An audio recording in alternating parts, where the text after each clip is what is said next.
At that time, a just and compassionate king ruled over a prosperous kingdom. He cared deeply for his people's well-being, striving to bring peace and prosperity. Yet despite his wealth and power, his life was filled with constant worries.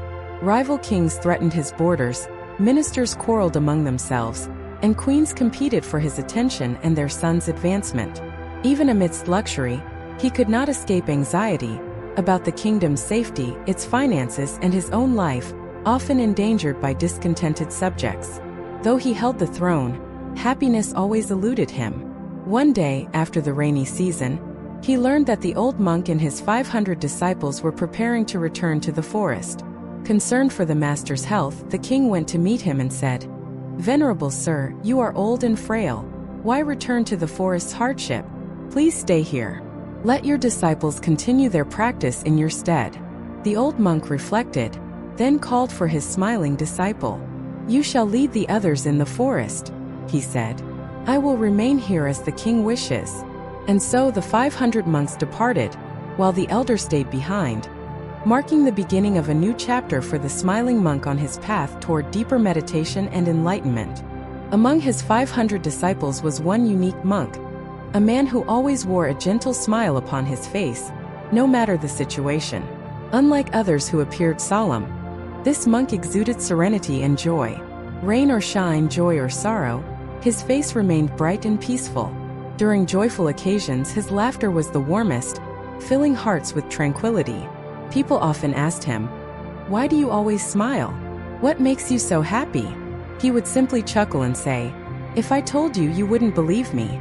And if you thought I lied, it would bring dishonor to my master."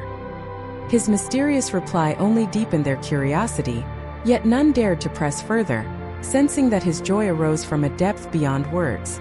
The wise old master understood the source of this unshakable happiness and recognized that his disciple had reached a rare level of inner bliss. Therefore, he appointed him as his closest assistant, his number one disciple. From then on, the smiling monk became a symbol of inner happiness, an inspiration for all seeking true peace in spiritual life. Once upon a time, there lived a man of high status, wealthy, powerful, and respected. As he grew old, he realized that the suffering of aging did not distinguish between rich and poor. All must face sickness, weakness, and death alike.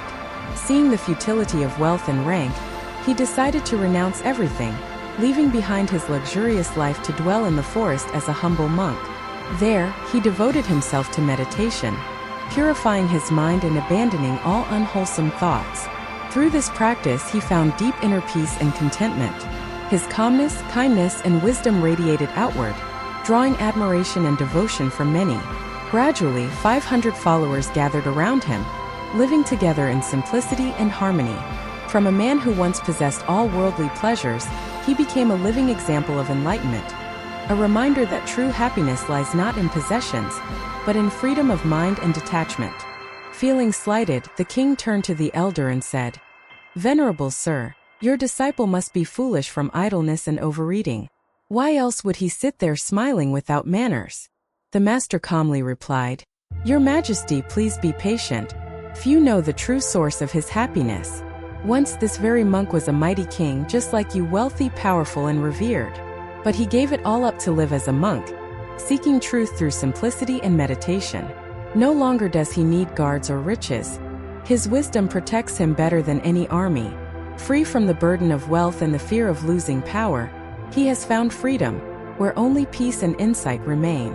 Hearing this, the king suddenly understood. A strange calm settled over him, and he realized that true happiness does not dwell in thrones or treasures, but in a mind liberated from worldly bondage. After hearing the old monk's words, the king's heart awakened. For the first time, he felt truly at peace. He realized that years of chasing wealth and status had only led him away from what mattered most, the tranquility within. He stayed for a while, listening to the monk's teachings, then bowed respectfully and returned to his palace, his heart lighter and clearer than ever before. As for the smiling monk, once a king, he bowed to his teacher and returned to the serene forest, continuing his meditative life in joy and silence. The old master lived out his remaining days peacefully, and was later reborn in a heavenly realm. The story ends with a timeless truth. Happiness does not come from wealth or power, but from letting go and dwelling in inner peace.